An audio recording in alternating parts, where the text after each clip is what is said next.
कुरुक्षेत्र में दोनों सेनाओं के बीच भगवान श्री कृष्ण अर्जुन को उपदेश में मनुष्य के कर्मों के प्रकार, कर्मों के श्रेणी और कर्मों के रहस्य और विभिन्न प्रकार के कर्म और उनके फलों के विस्तृत जानकारी दिए थे।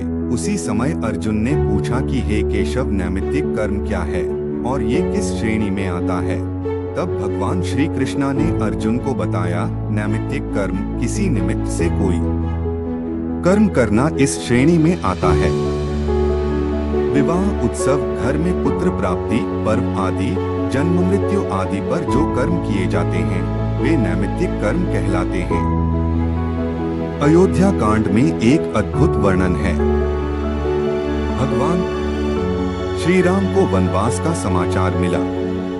लक्ष्मण जी को ज्ञात हुआ तो वह भाग कर गए। कहा कि भैया, यह बहुत गलत बात है, हमें इसका विरोध करना चाहिए। राम जी ने कहा कि पिताजी की बात का विरोध नहीं किया जाता, हमें तो आज्ञा का पालन करना है। लक्ष्मण जी ने भगवान राम को मना लिया कि मैं आपके साथ चलूंगा।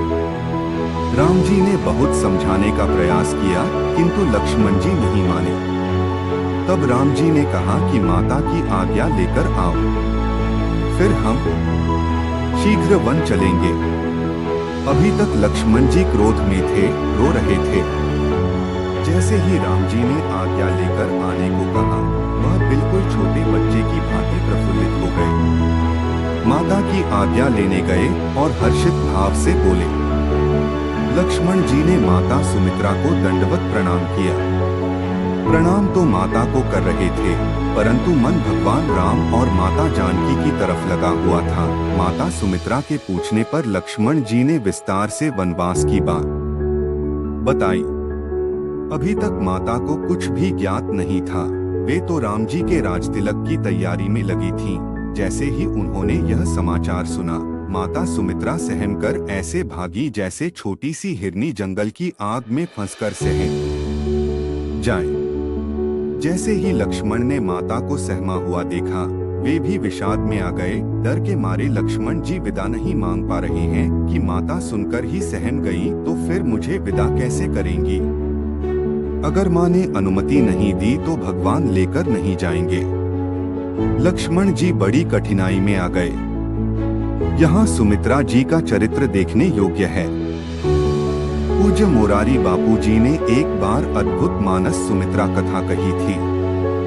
सुमित्रा जी ने धीरज रखकर कहा कि अब तुम्हारी माता भगवती जानकी जी और पिता राम जी हैं। जहाँ राम जी का निवास है वहीं तुम्हारी अयोध्या है। जैसे जहाँ सूर्य प्रकाश हो वहीं दिन है। माता ने कहा, जब राम जी सीता जी यहाँ नहीं रहे तब तुम्हारा यहाँ क्या काम।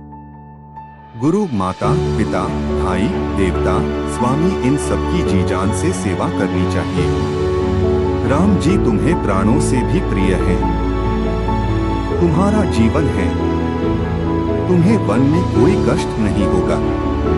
उन्हें तुम्हारे होते कष्ट नहीं होना चाहिए। तुम्हारे साथ सीता जी और राम जी हैं।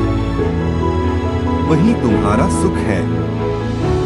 उनकी सेवा करना ताकि उन्हें कोई कष्ट न हो। माता कहती हैं कि मैं ऐसे पुत्र को प्राप्त करके धन्य हो गई जिसके चित्त में किसी प्रकार का छलकपट नहीं है और तुमने राम जी के चरणों में स्थान प्राप्त कर लिया है।